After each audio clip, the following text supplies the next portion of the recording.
Сайн байцгаана уу? Өнөөдөр дууны долгионы талаар PET программыг ашиглан судалцгаая.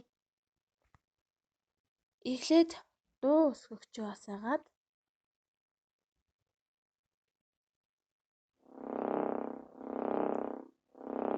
чимээ өгцгөөе.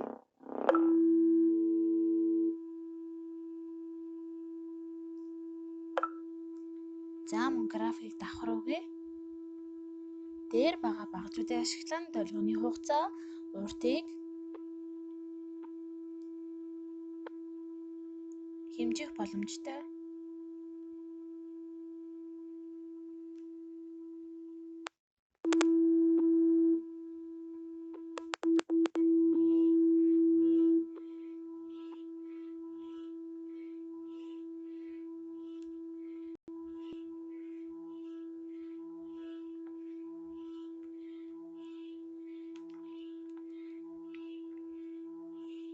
За дуу тархаж байгааг бөмбөсийн хөдөлгөөн, долгион хоёр янзаар авч үзье.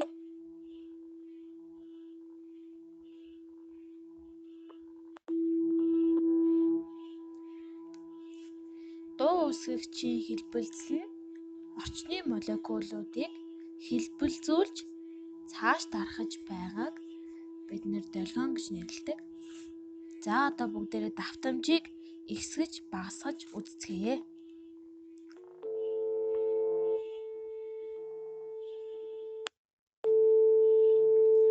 Давтамжийг ихсгэх үед дуу нарийн сонсогдож байгаа. Энэ үед долгионы уртыг хэмжицгээе.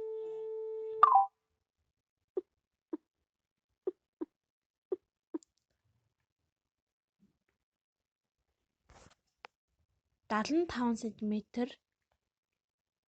буюу 0.7 м байна.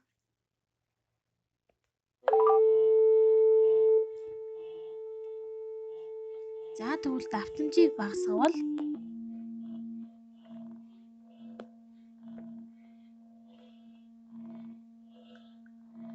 долгионы уртыг хэмжүүл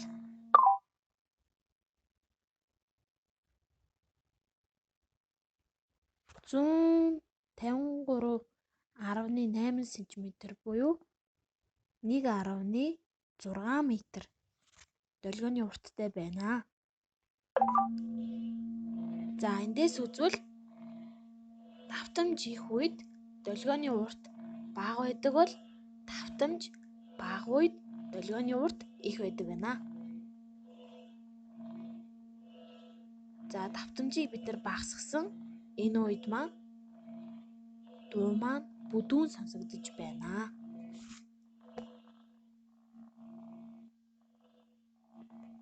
За одоо далайцыг ихсгэж багасгаж үзвэл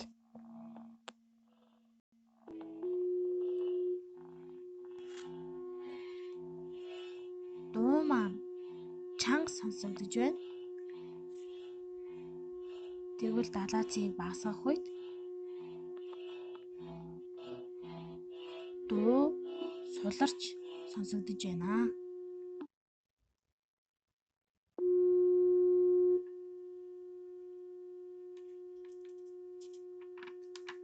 За эндээс дүгнвэл далайц их үед бидэнд чанга сонсогддог бол далайц бага үед дуу суларч сонсогддог байна.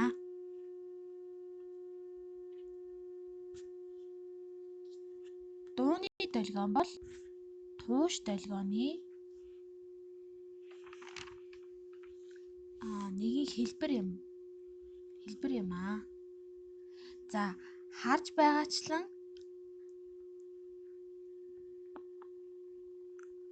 агаарын жижиг хэсгүүдийн нягтарч сэрэгжих замаар дууны долгион маань тархаж байна.